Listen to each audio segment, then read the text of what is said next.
Welcome to the Baby Mama Group Chat, y'all. Thank you so much for tuning back in this week. So, the Baby Mama Group Chat is a safe space for young women like myself from all walks of life to share, relate, and give advice on things, give or get advice on things that you have experienced or are currently experiencing. So, thank you guys for tuning in. So, today's episode is going to be called Pushing Through the Burnout.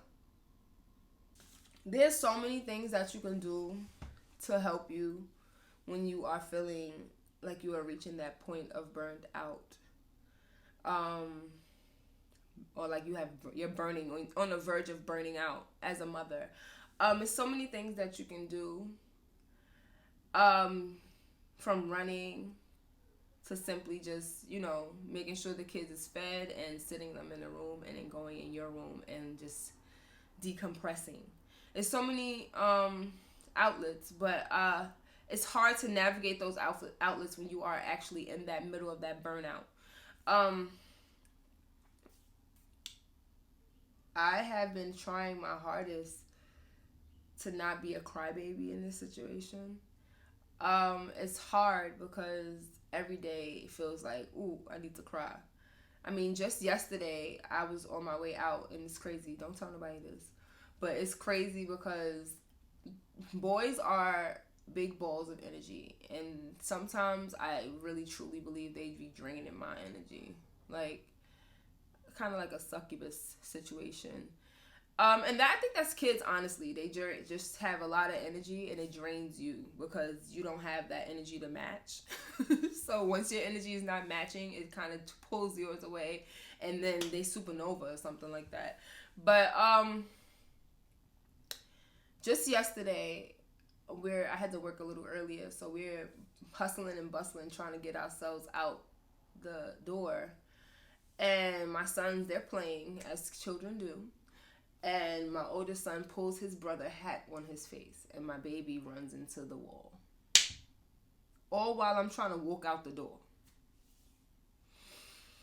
Oh, in that moment, I literally just took 2 seconds to took like a minute to comfort Gio because we got to make sure he's okay, make sure he didn't have no concussion, and that he's not lethargic and passing out, and having something that would need him to have medical attention, emergent medical attention. Thank God it was no emergency.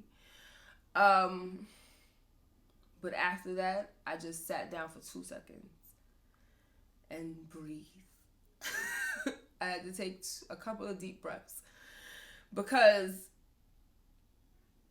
things like that, like when it's like a split moment and something crazy happens, it just takes a second for me to not process it, but a second for me to come back from being in that moment of anxiety-filled energy. So I sat down, I did my deep breaths, and then I got up and we walked out the door. But pushing through the burnout, I cry these days. And like I said, I'm trying not to be a crybaby, but it's so hard because you can't react to children in a manner that is emotionally damaging to them. And not saying that that's something I will do, but when I'm about to cry, that means either I'm overwhelmed or I'm angry or I'm sad. So those are the three things. And most of the times these days, I'm all three. I'm overwhelmed, I'm angry, and I'm sad. So it's hard. Mostly I'm overwhelmed, I'm not gonna lie. But I'm not too angry. But I'm definitely sad. And that's just what it is in this moment. So I cry. I cry all the time. And I cry in the shower.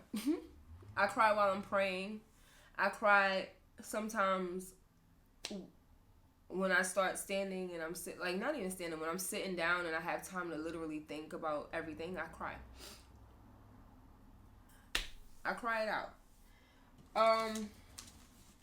Because I am not trying to take my anger out on the boys.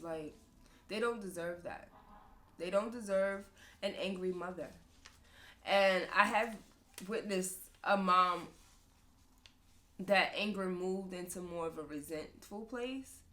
And I don't want my children to be subjected to that. I want to be a loving mom. I want my kids to come to me and be like, Ma, you didn't hug me today. Let's hug. Or like, Ma, give me a kiss. I didn't kiss you today, you know? And it's so crazy because sometimes in the moments of despair for me, I'm reassured by my kids, and I don't think they know that they're doing it. And I honestly, is in the moment of it, I'm always so like not overwhelmed, but I'm always overtaken with more emotion because I'm like, wow, you understand, like I'm in a moment where I feel kind of low and you're comforting me. So the other day, Jojo, that's my oldest, I was having trouble finding somebody to watch them for me while I go to work, which is a reoccurring thing. And that's the only time I feel overwhelmed. So I'm in this moment of feeling like, what the hell am I about to do? Oh my God, I gotta sit down and cry it out real quick. So I'm in my room, I'm sitting on the edge of my bed. I don't like to show when I cry. So I'm sitting and I'm like, just having a moment. And my oldest son walks in the door and he sits next to me real close, right on my thigh, like he always does, because he's also a breastfed baby and he doesn't understand boundaries as of yet, and we're working on it. He's up in my space and he throws his arm around me and he hugs me a little bit with his one arm, and he's like, in my ear, he's like, Mommy, you know, he didn't use that word, but he's like, you know, you're still the best mom. Even though you can't always do everything for us, you're still the best mom. And it's little moments like that that bring me back from the burnout. And it's crazy because you wouldn't expect an 8-year-old to be like, Ma, to process that you're feeling emotion. But of course you would, because they're human. But their emotions and their energy and their minds are not always right there with you. And in that moment, he was right there with me. And he comforted me, reassured me, and I got up and I'm like, let's do our thing. Like, we just gonna thug it out tonight and we're gonna be home together. It's okay. And we honestly needed that time together because, like I said in the previous video, it's hard spending time with your children when you're a full-time working mom. The last time that I rested, well, like, I've been getting better rest now. And I thank the heavens that is what I'm able to do now, because before I was having a terrible, terrible time because I was burnt out. And I wanted to do this in the middle of that, but I had no energy, no time to do it. And I needed some more light, so we got that together. But I didn't even have the energy to, like, do anything. And when I would have the energy, I would spend it with my kids. So now we are here and we've pushed through the previous burnout, and hopefully the last burnout of this month or the last burnout of this season. Or I'm hoping that my burnout changes and I'm burnt out because I'm doing things that make me happy, if that makes sense. So when I'm feeling burnout, are some things that I do. Like I said, I cry, I pray. I am about to start running again because the weather is breaking, and I take bubble baths, and I sing. So all of those, not in the same order, but those are 5 things that I do when I'm feeling crazy. Like I might just break out into a song and it'd be a gospel song or something just to boost my spirits. Cause I'm like, I'm feeling low. Let me get this out. And I'll sing it out.